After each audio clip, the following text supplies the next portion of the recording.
What's up, softball families? I'm Coach Dan Blewett. In today's video, I'm going to talk to you about some training and equipment and recruiting things that families tend to waste a lot of their money on, and some ways that they can spend their money a lot more intelligently so you're getting the best bang for your buck in your daughter's softball career.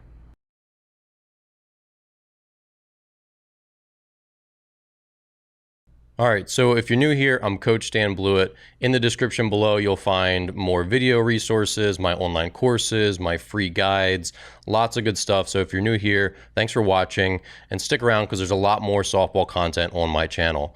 So let's jump into it. Today, we're going to cover first ways softball families waste money, and then on the way back I'm going to cover all the things that I think are much better expenditures of your money with some budgeting advice towards the end. So stick around to the end of this video. I think it'll be really helpful. All right, so number one is expensive bats. First, here's the thing you need to understand about a bat. You're paying for essentially the bat getting closer to being illegal. So there's a regulation for every league, right? No matter what it is, it's basically you're paying to say this bat is so high performing that it's almost illegal. So the more you spend, the closer that is. However, when you start to spend a lot of money, there's not a drastic difference. And chances are your daughter's not going to lose a home run to become a double because she didn't have the most expensive $450 bat.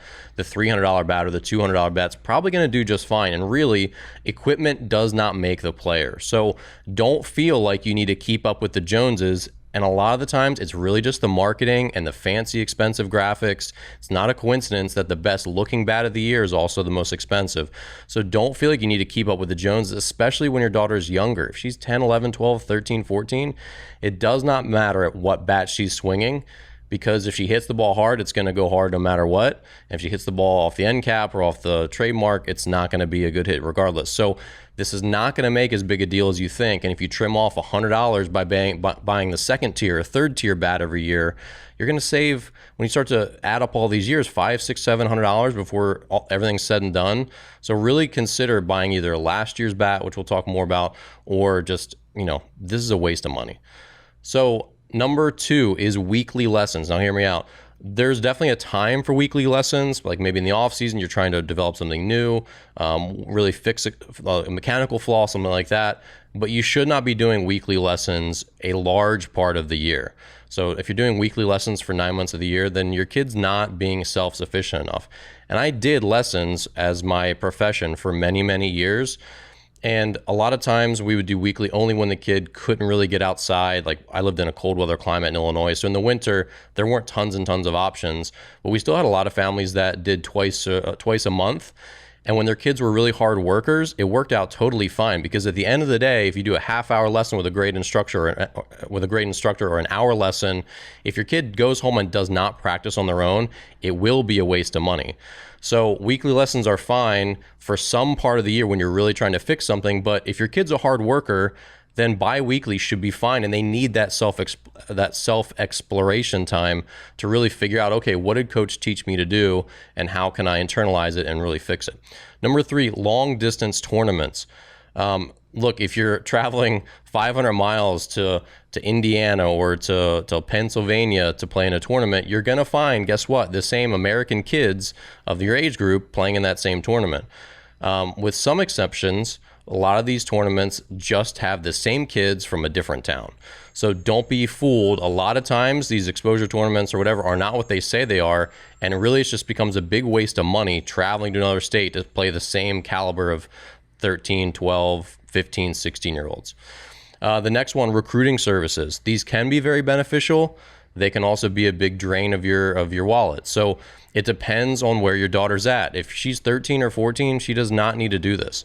If she's 15 and she's really good, then it might be time. If she's 16 and she's pretty good and she thinks she's going to play in college, then it also might be time. But you have to really weigh what you get with this. And I'm going to talk about this in the second half of this presentation, of better ways to spend your money, because you don't necessarily need these recruiting services to get recruited. I promise you that. Number five, exposure teams, especially prior to 15U. No one keeps tabs on 13-year-olds. It's not really how it works. Softball players do get recruited earlier than baseball players do for college.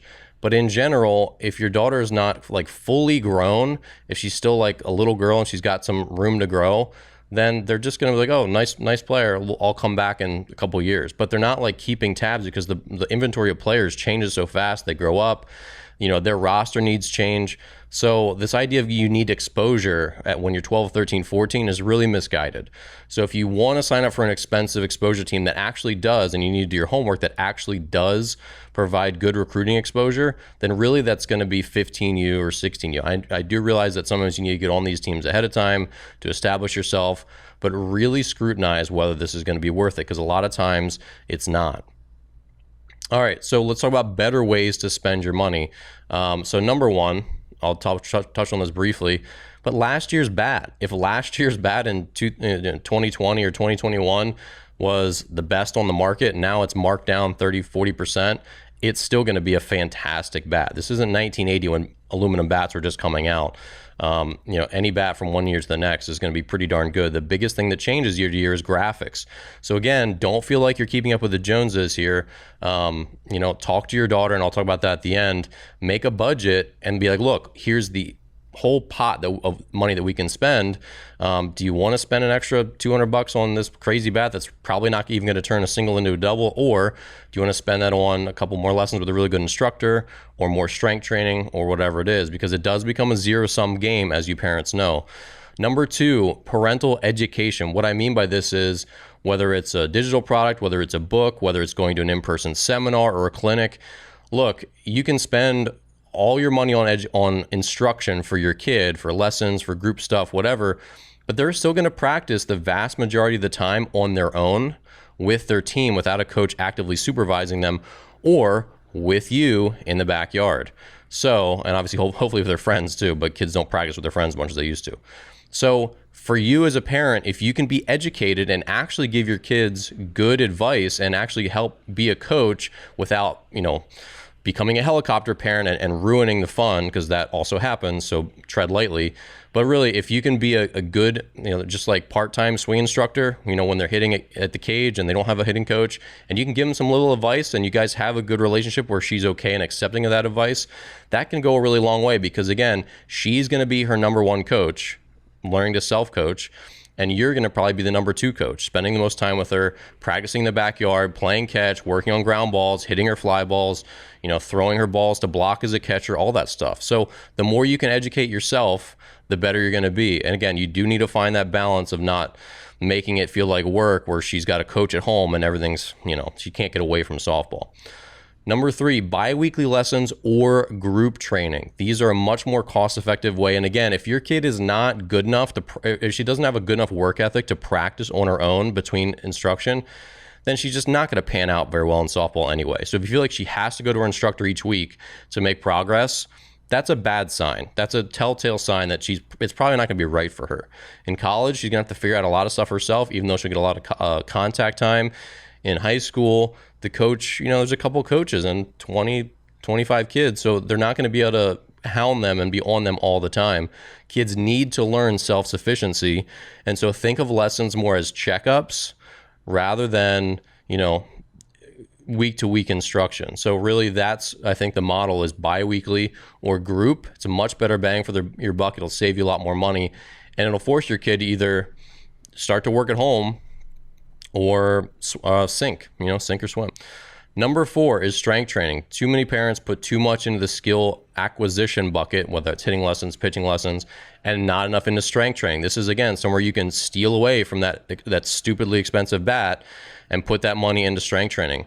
The hardest working players are doing strength training pretty consistently for 9 months out of the year, from, I'd say, 12 or 13 years old and up now. So that's important, because colleges, they want to see players that are filled out. They don't really recruit little girls, they recruit women. So the more physical your daughter is at 15, 16, when colleges are coming to scout her and they see, some strength on her arms and her back and some strong legs, that's going to be pretty helpful, because they want to see the complete picture. Will this girl be physical enough to play whatever division of college softball that they're, representing? So strength training is one of the biggest things that I think parents underspend on.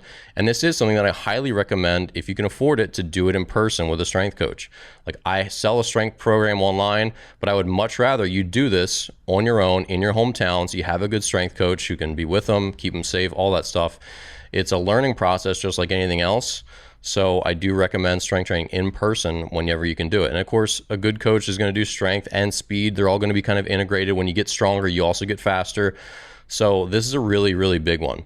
Number 5, and this is probably one you haven't heard before, but a real camera for recruiting purposes. Let me explain.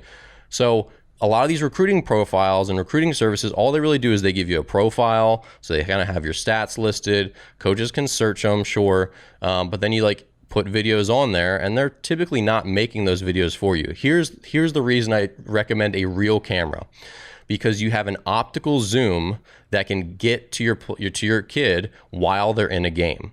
So you could sit on the third base side or the first base side. You get a cheap lens, and you can get up close and get actual good footage, in-game footage that's actually up close, where a college coach can actually really use that. When you get this just like iPhone, panoramic shot that's really far away from the bleachers, you don't get a lot of info on like how does their swing look, how do their feet move in a game, et cetera, et cetera. But with a real camera with a zoom lens, you can zoom in on her at shortstop, in the outfield. And it'll take some time, but you'll catch good moments where those, you can use those in a recruiting video. Here's the thing. You spend like $1,000 every new phone that comes out, right? I know you do. Everyone does. A real camera, get one used from sites like eBay, Mercari, OfferUp, any of those sites. I've done this many, many times. Much of the equipment that you've watched my YouTube videos on has been from used camera equipment.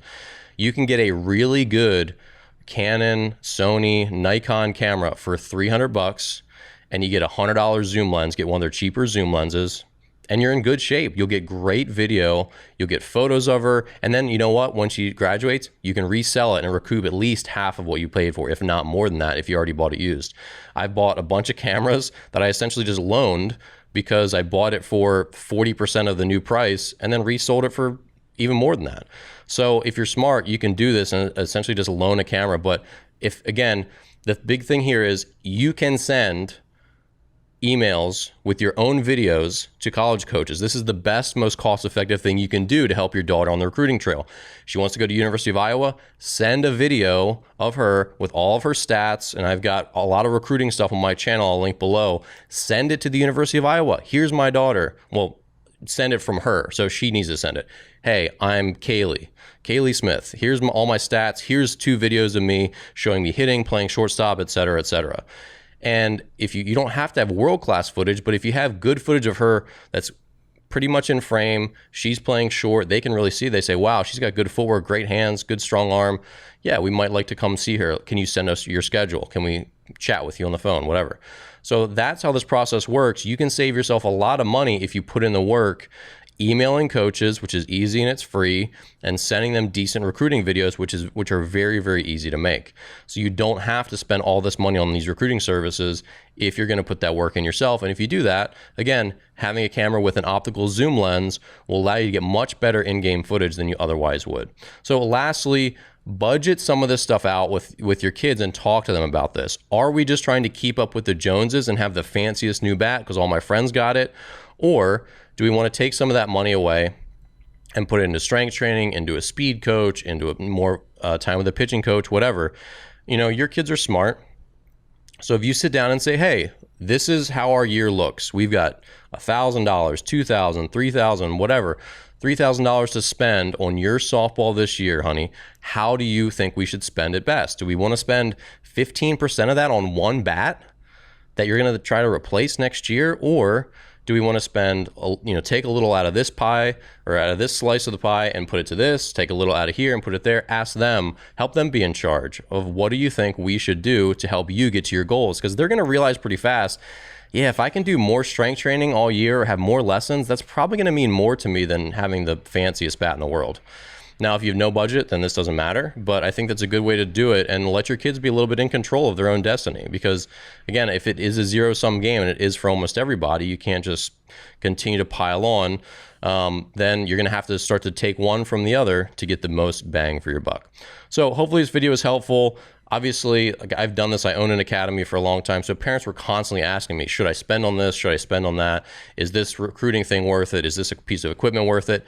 Usually the answer is think about how much marketing goes into it. Tons of marketing goes into these expensive bats, these recruiting services, exposure for recruiting. They want to get their talents into you younger and younger, and often there is no tangible benefit to doing recruiting stuff when you're not in high school yet, or when you're not just really, really good yet. So if you're not fully developed and you're not like, man, she's ready to be shown to the world, then a lot of those recruiting dollars are not well spent. And again, with instruction, the number one thing you should pay for is instruction, but your kid needs to have the work ethic to do this at home and practice. Otherwise, that instruction gets wasted. All right, thanks again for watching. Feel free to leave a comment or a question if you have any more questions about what you should be spending on your training for your Fastpitch softball yearly outlook. Let me know, and I'll see you here in the next video.